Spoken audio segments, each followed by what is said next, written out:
Hello, my name is Hugh Pham Fraser. I would like to share with you a project that I have had the privilege to be a part of. The project is called the ELL Standards Field Study, and it is a partnership of 4 Metro Vancouver school districts with the University of British Columbia and Simon Fraser University. In 2017, the Ministry of Education in BC released their version of the ELL Standards, a set of standards for assessing the proficiency of multilingual learners from kindergarten to grade 12. The Vancouver, West Vancouver, Burnaby, and Richmond school districts saw this opportunity to take a closer look at these standards, to research its use and effectiveness, and at the same time, dive deeply into an inquiry of the potential power of language assessments. This video is a quick summary of the 3 years of work that 45 teachers, 4 university researchers, and 4 teacher consultants engaged in. The result is a transformation of beliefs and practices from using assessment tools to label and level, transforming to using assessment tools to empower, collaborate, self-reflect, inform effective instructional planning. You will see through clips from a recent interview with Catherine Accurso, assistant professor at UBC, and Margaret Early, the positive potential for using performance-based formative assessments. 3 of you have been around to see the ELL standards kind of come into being in recent years. Tell us, how are folks in your district using those standards so far? Hugh, did you want to begin? Sure. In our district, we began our learning journey with a group of 9 teachers who joined with Maria's district and Anne's district, as well as the Burnaby School District, to think and talk about deep assessment pedagogy. And that came out of the release of the standards. And at this point, 4 years later, our district has rewritten the standards in a way that is user-friendly, and we are working on, we're not quite there yet, but we're working on using these standards as a tool for ongoing assessments all year long, and a tool and a language that we can communicate to our classroom teachers, our administrators, our parents, and our students about language acquisition progress. Yeah, that's where Richmond is at. How does that compare with what's going on in West Vancouver, Maria? So West Vancouver, what we've done is we looked at what that field study group did. We went back to a district and localized it even further with the standards, and we've shared it with classroom teachers. So typically what we ask our ELL specialists to do is to share this with the classroom teacher, because often when classroom teachers are designing lessons, even though they may know they have beginners or developing students in the class, they might not really understand what they're capable of doing. And so when they actually look at the can-do statements from the standards, they get a better understanding of what they're able to do. Furthermore, what we've done in our districts is we've revamped our reporting, like Hugh had alluded in Richmond, and I think now 2 years into this now is we actually use the standards as a basis for reporting to parents. And it's in doing so, over the last few years, what we've noticed is parents get a better understanding of what their child is able to do. And we highlight each of the aspects, and then that way we can see what the strengths are and what they need to work on. And they actually come from a document from the ministry, and so that parents can understand what their children can do and where they need to get to. Okay. And for Vancouver, we were also part of that field testing study group with the districts. Yes, and we too took those standards back to our district and had teachers looking at them and making them user friendly for us too. So we have done the same. For us, we use our standards, I like to think of it as like an anchor for our assessment, the process for assessing language acquisition for our English language learning students, and also to help us in planning instruction for our students. So we're using it both ways. We also use it as well, we use it for communicating with parents. The standards have been put into our ELL, a couple of our reports as well that go home to parents. So we use it that way. And also we're trying to get our kids to actually use it for their own self-reflection when they're working. So for example, like the writing matrices are excellent for the students who want to work on their writing skills and to see where they are and where they can move towards, like by using that as their base. So it's really been very helpful for communicating with and for collaborating with teachers too. So we use it really actually to keep to see where our students are at and to use it for instructional purposes too. So it's been really, really helpful for our district. It's a nice little universal tool, right, for all of us to work with. You know, I love that you mentioned actually how many different purposes there are for the standards. There's assessment, there's communicating with parents, there's collaborating with classroom teachers to plan instruction, and also just to help folks notice the skills that they might not be seeing in a student if they're not kind of tuned in to language development as a trajectory, and the self-reflection among students. I like that you're pointing out that's a really important use too. Can any of you share an example of how you've seen the standards used for planning instruction? The folks who will be watching this video are about to go into the phase of their teacher preparation where they're going to start planning learning experiences and trying them out in their practicum classrooms. So does any of you have an example maybe you could share about how you've seen the standards used to plan instruction? Every teacher in our district uses our standards in order to help prepare for when they're looking at the annual instructional plan for their students, their ELL students. So when we assess our students, we do that ongoingly. We use our formative and our summative assessment tools to help us get a sense of where the students are.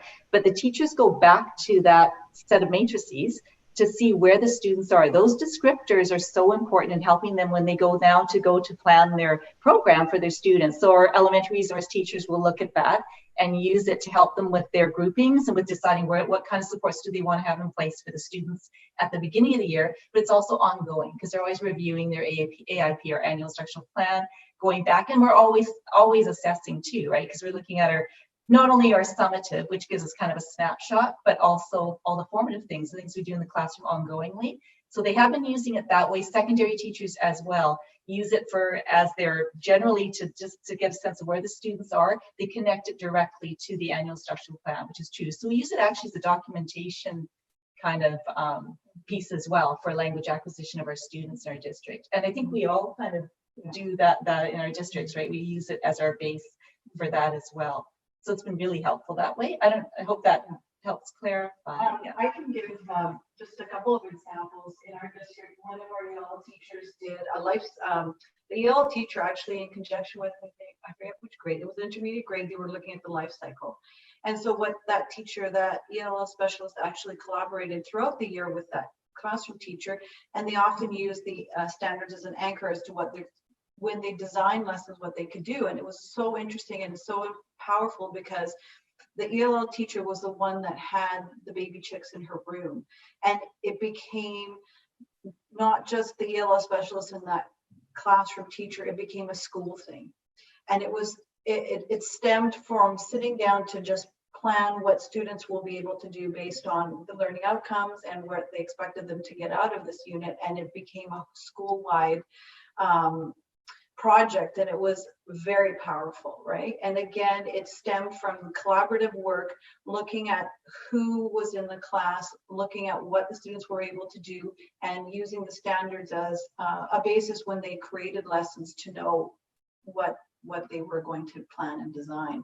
So that was just a super project that really took off at that school. You, as specialists or folks in this space, even explain to people what the ELL standards are? A set of descriptors, right, on a continuum that illustrates language, where a student is at in terms of language acquisition. And so, I mean, if you had to kind of put it in a nutshell, what is it? Like, that is what it is, and again, then that's how it kind of, it's interwoven with what we do in the classroom in terms of the curriculum as well. So what I've noticed as you're talking is that you're talking about a lens and about a tool and about strengths and positive. People often tend to think of standards in terms of levels, level 1, level 2, beginner level. So do you want to comment on that? Because I haven't heard you use that language. So is that deliberate? Can you tell us about how you think or don't think in terms of levels? I can, well, in terms of, like, for me personally, I know from experience, most students do not kind of fit into some neat package level, right? That's not how it works with language acquisition. They're going to be expanding over, they may be very strong in their oral skills, but they might need more, they might be not as strong in their writing skills. So I think it's really important when you look at the standards that you're not trying to lock students into some sort of a level or some sort of a label either. It's really important to look at the student as a student and realize this is an ongoing process. Like, language acquisition doesn't suddenly stop or end, it's continuous. And I think when I look at it, I think that's really important to note, is that it's again, like I say, you can have a student that spans over several different kind of, has different descriptors in the different parts along the continuum, and that we're not labeling, I guess, or locking our students into a thing and having, I think that's really important. I don't know if you want to add, if anyone wants to add to that, but. Well, I think Hugh. Yes. I'll add to this, and I'll add, when you talk about lenses, Margaret, I'll add a social justice lens to this, because I believe that with any assessment tool, we can use it in the right way, or perhaps in a way that can build up humanity, or a way that can break it down as well. And from a social justice lens in this climate where we're talking about decolonizing the curriculum, we can use the ELL standards to, yes, test and label and level, because we can, or we can use it as part of the process of learning that Anne just described. And when we use it to test and label, it's more of a product and a summary, right? And when we use it as a process, as part of a process of learning, and we make it transparent, and we build student agency, and we build collaboration into it, then it becomes a tool to build and to make our community of learners better. That's how I see it. So for me, it is a social justice lens that I would put onto that. And I think I'm going to credit my friend Hugh for this, is that we've always called it a continuum of learning, right? Because regardless of where you come from, or where, like, everybody's on a continuum. Like, I'm on a continuum of learning every day, and I feel like I can't be compartmentalized into one slot, and this is what we want to share with our students, right? Yeah, I think we're really shifting away from labeling, right? And categorizing and looking at the student as a whole, right? Yeah. You know, the last question that I was going to ask you is sort of almost unnecessary now that I've heard your discussions now. And the question was going to be, are there any cautions that you have in your experience working with the standards over the past couple of years since they've been released? And what I'm taking away just from your comments right now is that one of your cautions is to think carefully about how you're using them and for what purpose, and what effects the ways you're using them may have on students and even your classroom and your school community, in terms of how those learners are positioned as people and as learners. Are there any other cautions that you have just in your experience so far? If I could just jump in, and I think, you know, the three of us especially, I think we've been working together. How many years now? Is it 3 years? Yeah, 4 years. Yeah. Wow, time flies. And I think one thing that we really, really worked hard from is exactly what Margaret says, is putting students into a level and feeling they need to be graduating from one thing to another, right? This is why we use the word continuum of learning. And I think, and, you know, to be honest, when we introduced the standards in our district, it took a long time for them to get away from using 1, 2, 3, 4. But now when you go to school-based team meetings, when you're talking to administrators or teachers, you can say, oh, how many beginning or developing do you have? Or how many consolidating do you have? And I think it's taken, a few years to move towards that. But it's so nice to say, how many ones do you have? Level twos, right? Yeah. So I think, we are moving towards that. And I often caution anybody, because I even think about myself when I was younger. I never wanted to be in the Robin group or in another group. So why would you want to put somebody in that position, right? Everybody is working towards their own personal best, and everybody moves in different continuums, and I think that's what we're trying to champion. Right, Hugh? I love this. So the message is use the ELL standards to help notice and support the magic of learning that's happening in front of you, and to just notice where students are at and figure out how to help support them as they continue to expand. So I hope in those clips you were able to see how assessment tools can break down humanity when it is intended to label and level. The learning is finite, and a student often cannot access their critical metacognition to see where they can improve and grow in their language acquisitions. Teachers hold much power in the classroom in many different ways. One of the most powerful ways is their use of assessments. In Saskia, Valia's, and Margaret's final report, they share the following quotes from teacher researchers. I personally think students need regular feedback, and that the feedback need not always be formal. I think more performative, multimodal assessments are more telling of what students can and should be able to do, and are more tied to the new BC curriculum from a secondary level ELL teacher.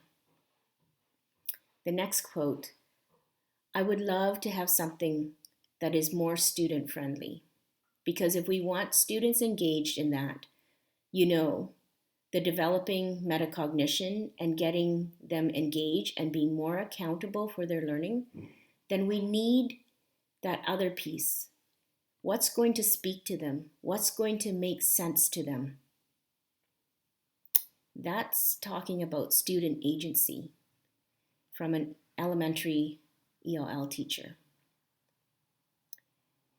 And this quote is about shifting practice. I utilize the results of these assessments to recognize the gaps in my own professional practice, to determine those language-related areas of attention that I should address in subsequent units and lessons. And that's from a secondary English and ELL teacher. I hope during this year and a half of the pandemic, I realize I am so thankful for the learning that we have gained from the ELL Standards field study. Whenever there is a crisis, such as a global pandemic, the universal magnifying glass shows us all where the inequities truly lie. In hundreds of classrooms in the Metro Vancouver area, teachers and students continue to be empowered to see themselves in their learning journey, despite the enormous pressures that social distancing measures have put on them. This can be attributed to the performance-based formative assessments implemented with skill, knowledge, and compassion.